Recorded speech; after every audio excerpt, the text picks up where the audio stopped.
శ్రీ గురుభ్యో నమ. శ్రావణ మాసంలో గోమాతని ప్రతినిత్యము మీకు దగ్గరగా ఉన్నటువంటి గోశాల కానీ లేని పక్షంలో ఒక వెండి గోమాతని తీసుకొని ప్రతినిత్యము కూడా ధూపదీప నైవేద్యాలు సమర్పించి అమ్మవారి యొక్క లక్ష్మీస్థానమైనటువంటి పృష్ఠభాగంలో లక్ష్మీదేవిని స్థిరంగా ఆరాధన చెయ్యండి. మీ ఇల్లంతా కూడా ఆరోగ్యమయం, ఆనందమయంగా, సుఖ సంతోషాలతో, అష్టలక్ష్మి అనుగ్రహంతో పరిపూర్ణంగా ఉంటారు ఆ గోమాతను సేవించడం వలన.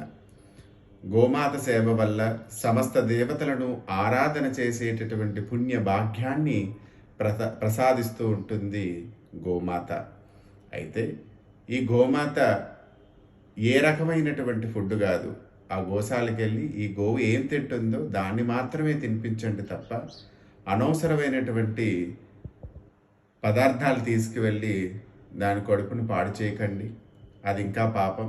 అందువల్ల ఆ గోశాల నడిపేటటువంటి వారు లేదా మీ దగ్గర ఉన్నటువంటి గోవులు ఏవైతే వస్తున్నాయో వాటికి ఆకుకూరలు, అలానే అరటిపళ్ళు, లేదంటే పరవన్నం ఇలాంటివి ఏవైనా ఉంటే నివేదన చెయ్యండి. అంత శుభమే జరుగుతుంది. శ్రీ గురుభ్యో నమః.